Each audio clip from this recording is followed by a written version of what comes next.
we're going to show you how to remove and install the climate control. This is useful for replacing the temperature and fan controls and repainting. We're going to remove this panel on the passenger on the right side using a T27. It's a hidden screw, so you just look around and feel around in the hole and it should click in. Once it comes loose, we just remove this and we detach this plug by squeezing on the two plastic connectors. It pulls right out. Now we do the same thing on the left side. We just feel around for this little hole here.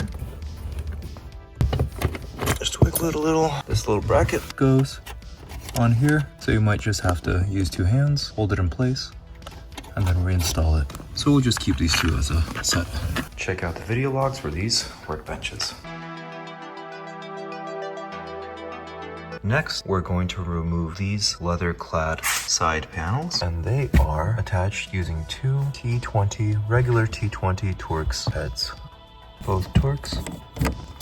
There are 3 clips, 1, 2, and 3, and you want to be uniformly applying pressure from the middle out towards the front.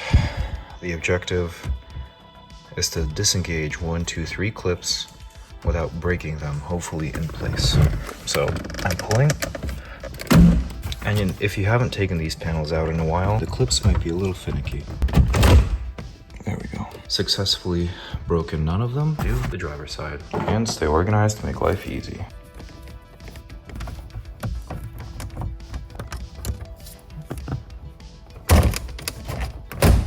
We pull a little at the bottom first to disengage the bottom clips because all 3 didn't come out at once.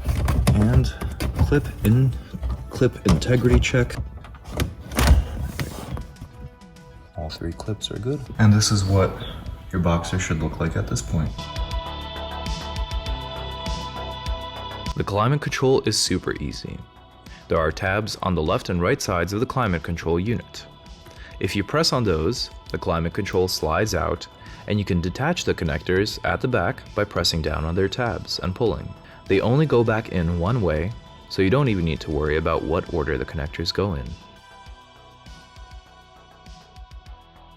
The connectors go in one way, and then the unit slides into the rails on the sides and clips in. And here's a close-up of how it should look when reinserted. For the leather panels, align the 3 clips on the sides, opening the glove box helps, and simply click them into place, inserting them straight in. And that's how they should look. Get the Torx screws that you set aside for the leather panels for the top and bottom and reinsert them, not using power tools. In some of the clips you'll about to see, we do tighten them with power tools set on a low setting, but to avoid stripping the Torx, it's better to actually stick to hand tools. The carpet trim, first we insert the little metal bracket thingy to hold the screw in, then we simply insert and align this plastic tab under the space in the leather panel, and then insert the screw, the Torx screw, into the metal bracket. And this we should hand tighten instead of using weak power tools. And there we go. Thanks for watching, and if this has helped you, please consider subscribing and liking the video.